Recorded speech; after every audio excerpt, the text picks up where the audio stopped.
Greetings and welcome, everyone. It's AYCG Gamecast, episode 526. I'm one of your hosts, Jim Gass, joined by Mike Sneedy. What's up? Corey Feinsod. Hey. And Tony Korkanakis. Fuck you, 2020. You deserve it a second time. It's over. Yeah. We're nearing the end of 2020. We're filming this on the 29th. You were the chosen one. It's supposed to be so good. Man, 2020 has been a year. The only thing missing from it is kaiju and giant robots, right? Stop it. There's still 2 days. There's still 2 days. Yeah.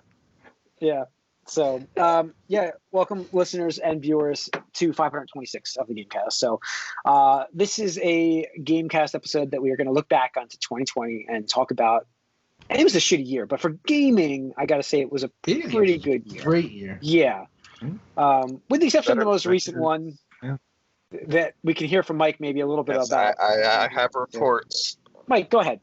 Pick it up. We've been up to you. Go ahead. You kick us off. Okay, so What'd you get? I got a late Christmas present, and it was Cyberpunk for PlayStation 4. Ooh. You got a Pro, right?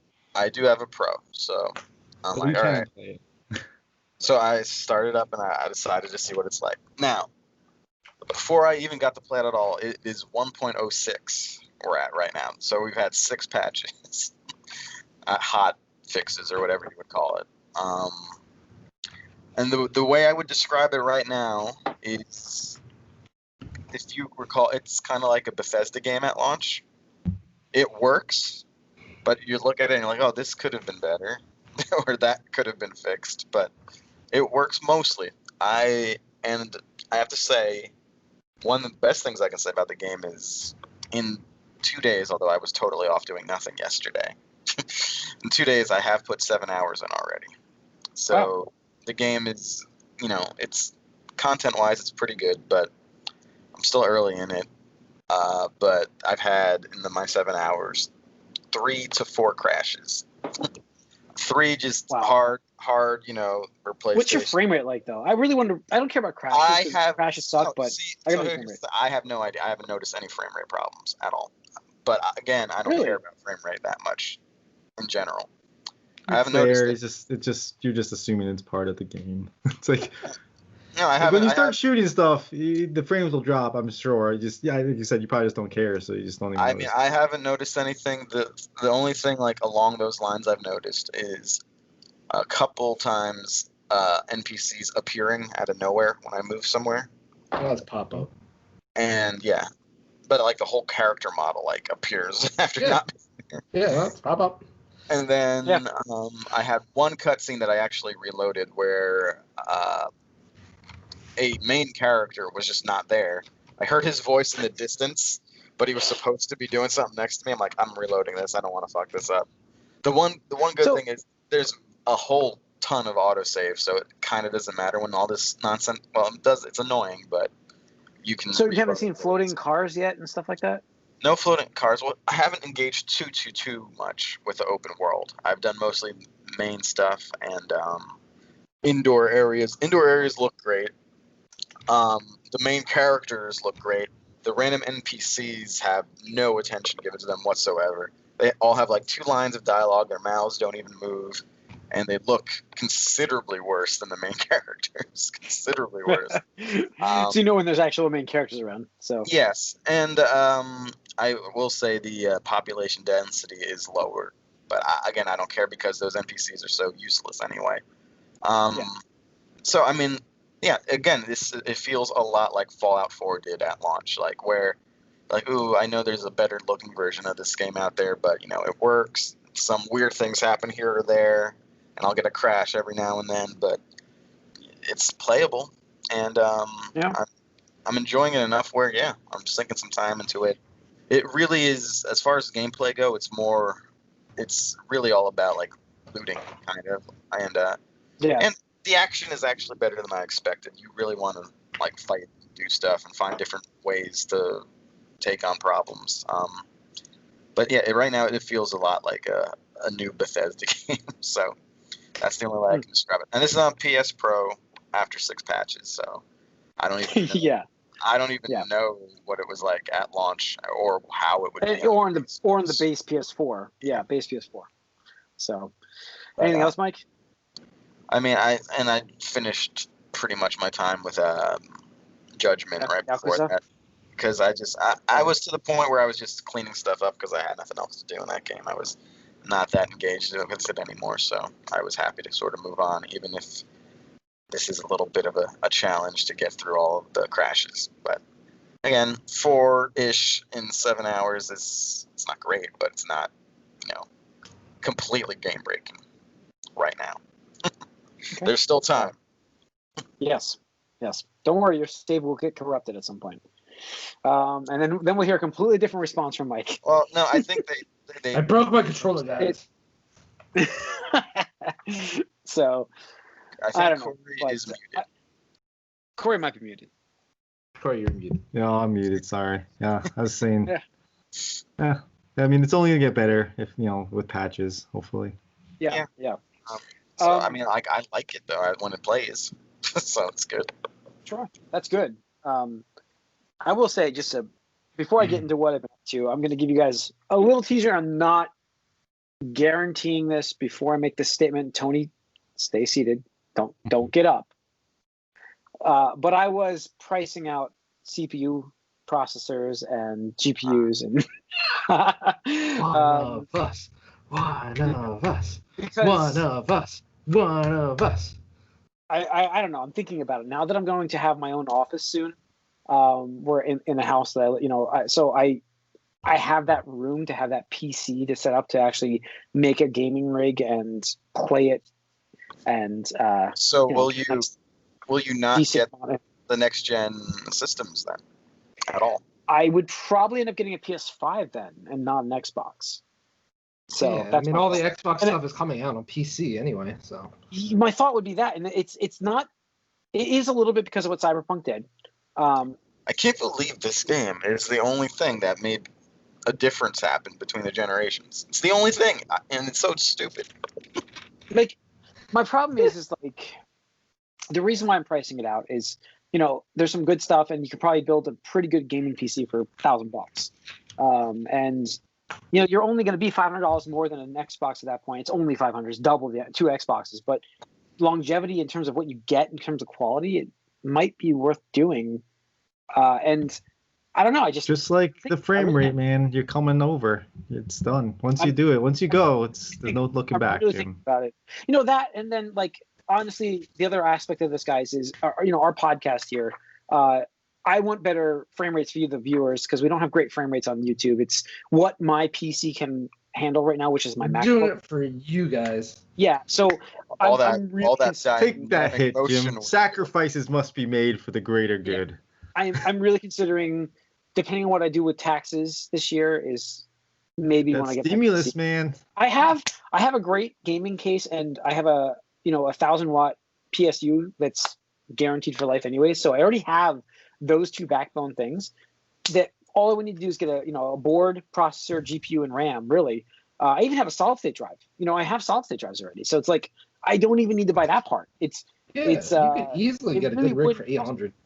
I think it would be less, but depending on what the GPU I want to go with. But I might go crazy on the GPU, and I'm like just see what I can push. Just get something future-proof, Yeah, my thing would be is like the G-Sync, FreeSync monitors. Those. I want to get one of those, but I think what I would do is I just get a regular setup for now, and then next Black Friday or something, that's when I would jump into that and have it all. I'd have it set up to do that kind of gaming, because I would love to see what that looks like. I'm a video file.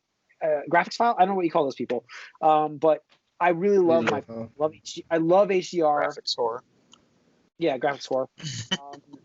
I just want I love my OLED, but my OLED's fantastic. But on a 27-inch monitor, right where I'm at right now, it would look amazing as well. You're that close to it. I get those super wides now, man. Might as well go all in. So. Well, I was looking at gaming desks. I was like, I can get a PC desk that actually has a shelf above. I was looking at a bunch of stuff.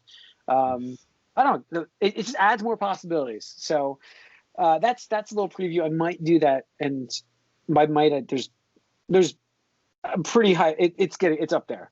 that I'm gonna Do it, do Jim. this I next mean, year. just say, So you don't have to Never get- look back. You don't- Never look Yep, back. you don't have to get PS I need a new- Plus. I need a You new know. computer because this MacBook is really starting to show its age now, and it's like, at that point, I'm not buying another MacBook. And Use your Xbox controller. yeah, You absolutely. won't have to need to get any new controllers. You know. So, anyways, so what I've been playing this week was 13 Sentinels, massively. Like I told you guys on Discord, I was planning on playing a lot of that game, and I have. I think I went from, what did I say, 9 hours? When was that? On Saturday night or something like that? No. It was Saturday or Sunday? It was Sunday. I think it was Sunday. I'm up to 17 hours now. Oh wow. See. Almost So yeah, I am moving through the story. I haven't even played the game really. The battle system. I've been doing this because it's like 33%, but the story's at like 65. Because I'm just like unfolding the story like crazy. This game, for those wondering what this is, it's so hard to describe. But Ava meets Groundhog's Day. And there's some other thing I had in my head. I can't remember what it is exactly, but it's like Ava meets Groundhog's Day is probably pretty accurate if you can get that part of it. You've got a good concept of what 13 Sentinels is. It's interesting. And Back to the Future. I really don't. Yeah, Back to the Future. I really don't know 100% what the fuck's going on. But that whole thing about what the fuck is going on, it's so driving that I keep playing this story. It is like, Corey, the anime where you watch the beginning, that first episode, you're like, what the fuck was that?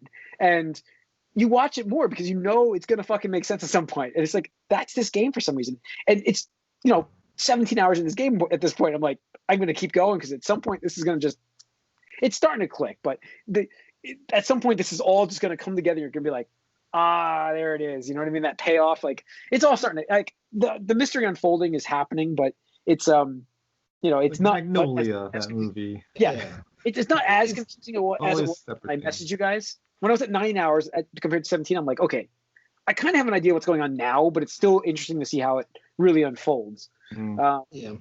So there's some cool twists. No, I mean, that's the awesome part about it is like just the story alone. If they doing just the story alone would be kind of like its own.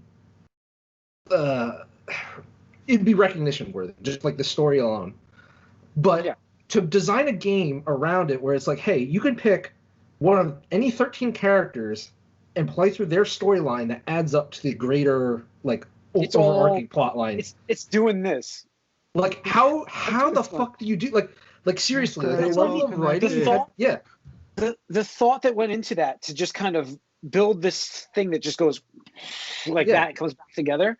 Holy cow! Like that's more of what I appreciate about this game. It's like, wow, like the twists and turns, like, and then the minor things that now that I'm more like watching for certain things, I see things in the background more than I didn't notice early in this game. That after playing the story, like, oh, that happens. That's why that happened.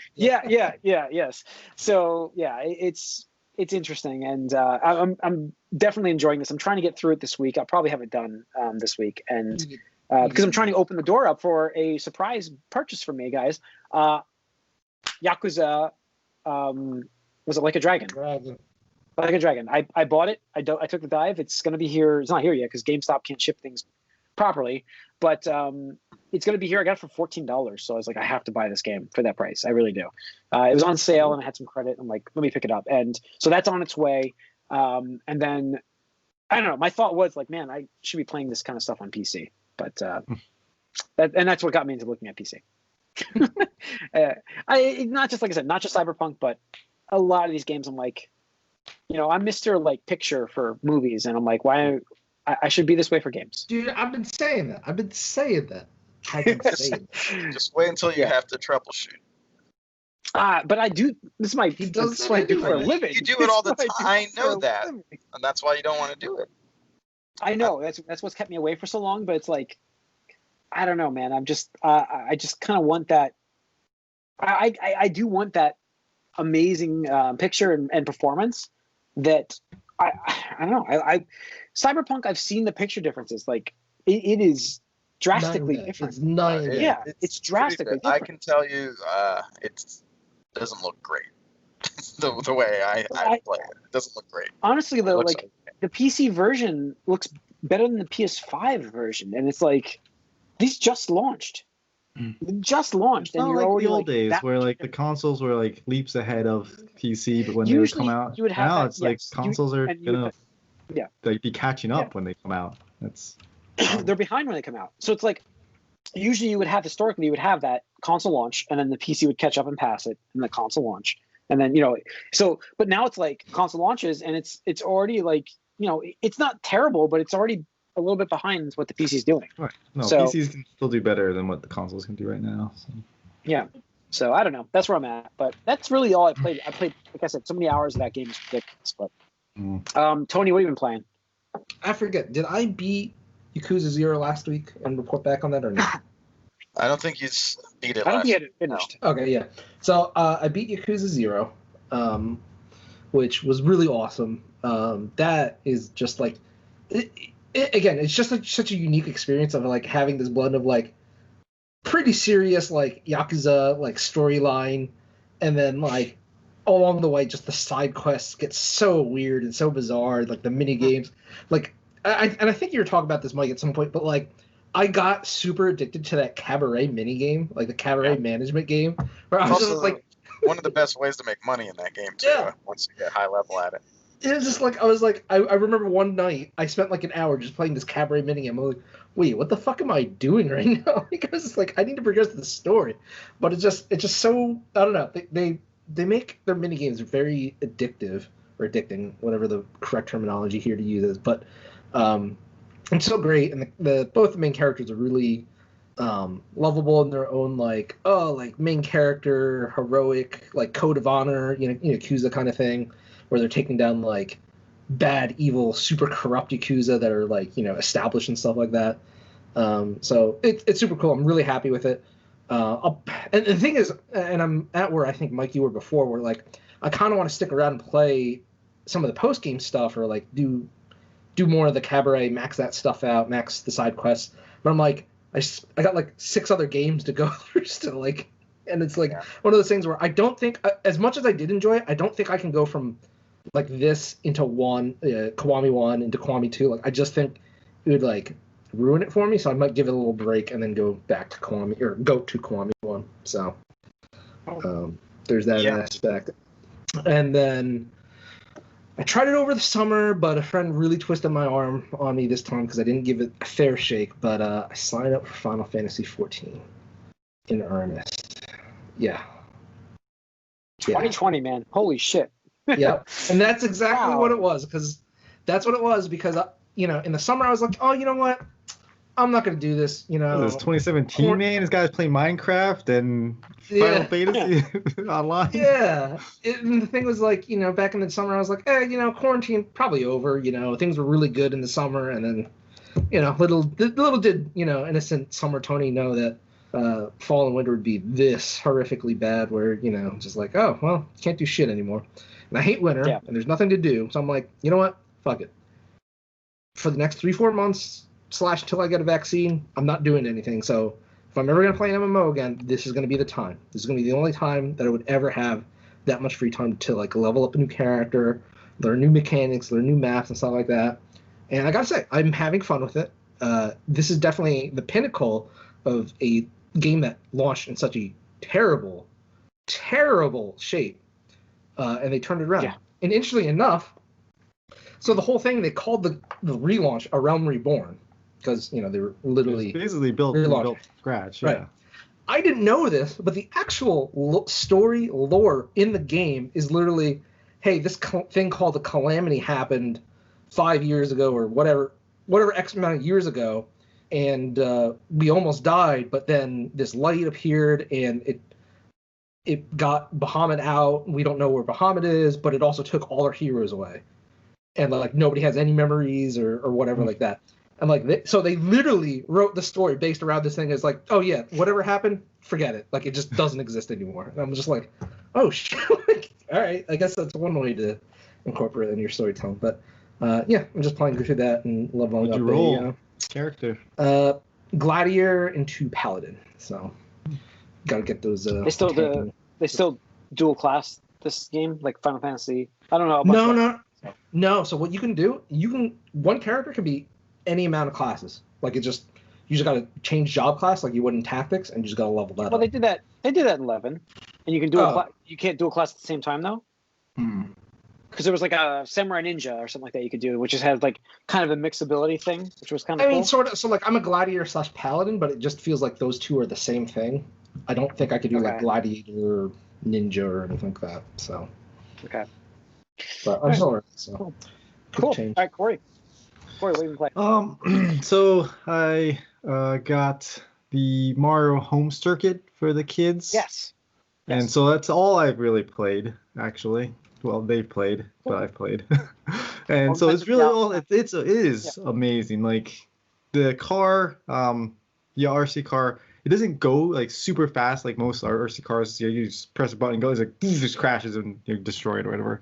It actually is like has a good speed to it where it's slow, but when you're looking on your Switch, you feel like you're going fast because it's the augmented reality where stuff is on the screen, things are happening, and you feel it, and you hit your little mushroom boost. You feel like you're going faster. You can see like the car go a little bit quicker, but everything is really well done. There's cardboard gates that you can set up, and so the camera recognizes when you're looking at the gates, and it'll actually change the gates to in the game itself to look different depending on what course you're on or what you're doing. And then you can just explore. There's explore mode. You can create your own tracks. So they like paint your wheels and you just drive around and create a track. And you can do a Grand Prix where you have the different stages with the different characters that are going. It's Mario Kart, So you have your mystery boxes with all the weapons and things like that. And it is really, really well done. Amazing what they put together. And like if you have the room for it, it is a lot of fun. Like I have to say, it's so much fun. The only problem is, like, I usually don't undock my Switch, and I haven't used it since yesterday, and I don't know where the Switch is now. I was like, oh no, I don't know where I put it. So I have to find it because they wanted to play Sonic and Mario, the Olympic game, earlier today, and I was like, oh yeah, that's fine. We'll play that for like a little bit, and then I couldn't find the Switch, so I was like, oh no, what did I do with it? Because I usually never undock it, so. Now I'm gonna have to figure that out. But yeah, it's amazing. Like I was really blown away with how well they put that together, and just like there's a little license that you get, and you just take a picture of yourself or whatever. It's so cool. Like this is how you do augmented reality, gaming. Cool. It's cool. Awesome. All right, guys. This episode we wanted to go back through 2020 and review a year. Now we did this on MovieCast. It was kind of bleak in terms of what we had with movies. This year, though, we had an amazing gaming year. In fact, gaming grew more than I believe ever. It set records this year in terms of growth. Obviously, with COVID and people staying at home, there's big areas where they're going to do really well. We also had next-gen launches. We had a lot happen this year. I don't have a release list in front of me, but like 2020 is a long year. I'm trying to remember games that came out. We had Final Fantasy VII Remake, I know, come out for a fact finally.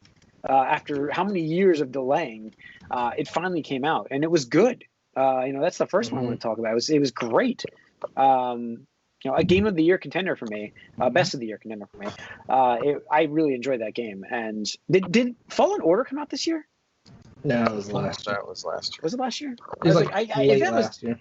If that was this year, I'm like, holy shit, this has like been a really good year for me. I'm like, I really enjoyed a lot of games, but that was one of the big ones for me was the Fallen Order. Not Fallen Order, Final Fantasy VII. That's right, it was late last year. Fallen Order, but yeah, I don't know. Like we had Animal Crossing. I know that for a fact. That hit right when COVID timing. hit. Yeah, I mean that. Talk about Quarantine, movies having here's your bad game. timing. Yeah. Talk about movies having bad timing. Animal Crossing, perfect timing. I mean that game was ridiculous. I know I can speak personally. That game just helped make the initial beginning of quarantine. But like, okay, like whatever, just Animal Crossing time. And like all my friends had Animal Crossing. Like, all right, guys, we're just gonna hang out in Animal Crossing instead, and just do that. And sunk 200 hours or something. Yeah, something silly like that. So I mean, it's just and like. Globally, it just reached that cultural, icon. Zeitgeist. Unbelievable, yeah. Zeitgeist. I mean, 26 million copies in less than a year. We had almost unheard of. It's crazy. You know what's crazy is like, considering we had COVID, we had lockdown, we were kind of quarantined in our houses. Pokemon Go did incredible this year, like in terms of its sales. Another $1 billion a year. Yeah, unbelievable. Ori came out in the Will of the Wisps, which I played. That was incredible. That was an incredible game, and not usually my style of a game, where it's like you have to keep going and build your skill up so you can get through the area. But I really enjoyed that game quite a bit. It helped that it was free. It's a game that I probably would never play, but thank you Game Pass, where you can get that for free, and played through it and really enjoyed that game. This was the year of Game Pass in general for me. This is why I got into all the Yakuza games this year. Yeah, Mike, you've been playing all the Yakuza stuff, and because it all came out on Game Pass this year. yeah. I mean, what did you play? What did you play early in the year? I think that Witcher Zero was early in the year. Yeah. Well, you were playing Witcher for a while in the beginning. Yeah, I believe. I don't think I was playing Witcher this year anymore. I thought you definitely went back to Witcher 3. I'm fairly certain you went back to it. I don't know if that was this year or not. Pretty sure I think it was. I know I was. Because I'm like, oh my god, Mike's still talking about Witcher. I think I played Fallen Order. I don't think I played Witcher after I played Fallen Order. I know we all played Fallen Order, and I played it this year. But it was a great game, but it came out in 2019. So, Corey, what were you playing? Anything early on? Do you remember what was notable? I mean, Final Fantasy was the big one, obviously. For we all, like three of us. I don't think Mike played that, but we all played through that. Trying to think. I got Doom Eternal.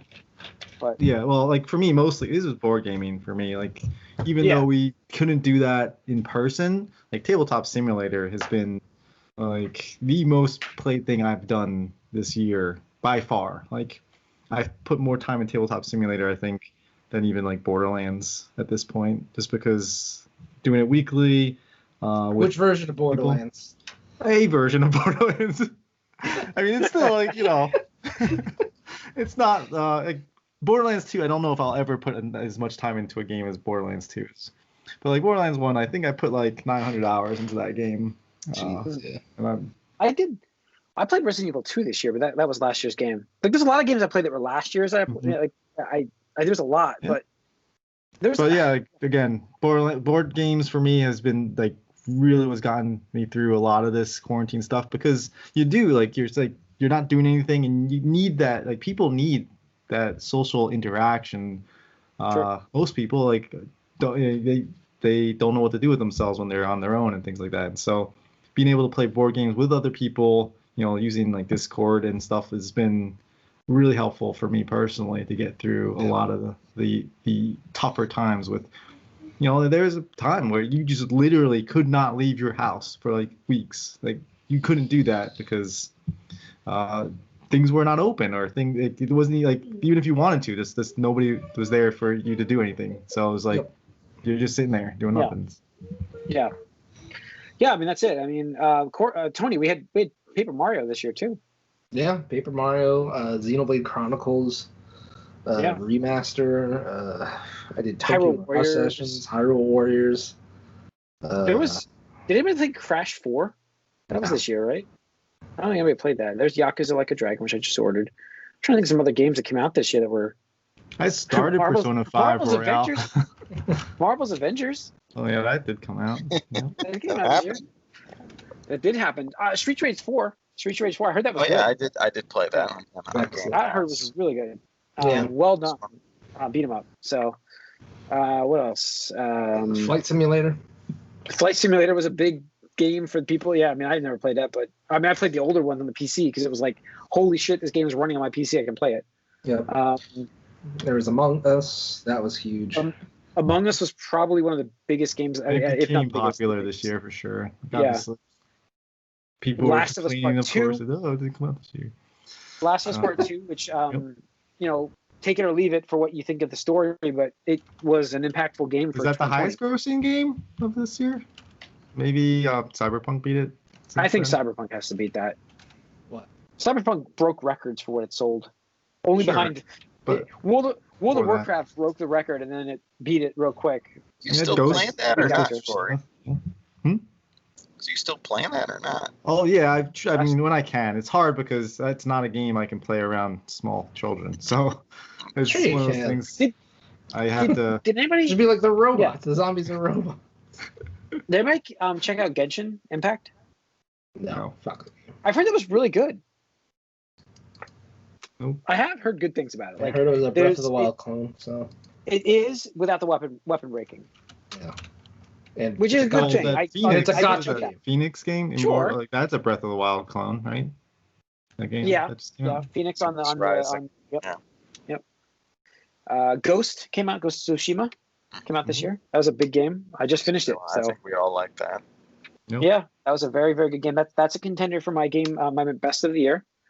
We had a Half-Life game come out this year. Alex, VR, man. And people VR. who had VR seem to really like it. Then once you get that gaming PC, man, just get that Oculus. You're gonna be going. You'll be all set. Hades. Fall Be Guys. remiss to not mention Hades. Hades, yes, Hades, yep. Hades is a fantastic game. Another of the year contender for me as well. Like, it is that good. Because it's the kind of game where I'm like, I can take a quick breather and just pick it up and play because it's on the Switch, and you don't have to play that long. You just play a quick run, however quick you want it, because you can just kill yourself if you don't want to keep going. Because as you kill yourself, you get stronger. Fall Guys was a lot of fun. That was Fall really Guys good. and when it came out, yep, Fall Guys was big. Tony Hawk's Pro Skater 1 and 2. Yeah, That was a big deal game too. this year. Yeah. Played through that. It was fun. Watch Dogs Legion. That was probably a letdown, I would say. Was I don't anybody looking excited for it? I mean, can you be let down if nobody was excited for it? I guess, Oh. but I mean, I guess it was a bigger game that I'm not let down from it. But I mean, in this circle of people, no. But like in the as in terms of a game, I think that had to be a letdown, right? I don't know. I None have of no us idea. cared for it, so like I didn't know a single person that cared about it. So Yeah. I'm trying to think about some other big games. I'm flipping through like lists of stuff. Yeah, the AC Valhalla, I think, goes hand in hand with Legion. Valhalla. What's that? With what? They go hand in hand, kind of. They're like the same sort of Ubisoft. Like, did it do okay? I don't know. Yeah. don't And care. you had your staples of Madden, NBA, Call of Duty. Oh yeah, that's right. They had the 2K, the new one version was a pretty bad one. They changed the shot meter and everyone got pissed off. And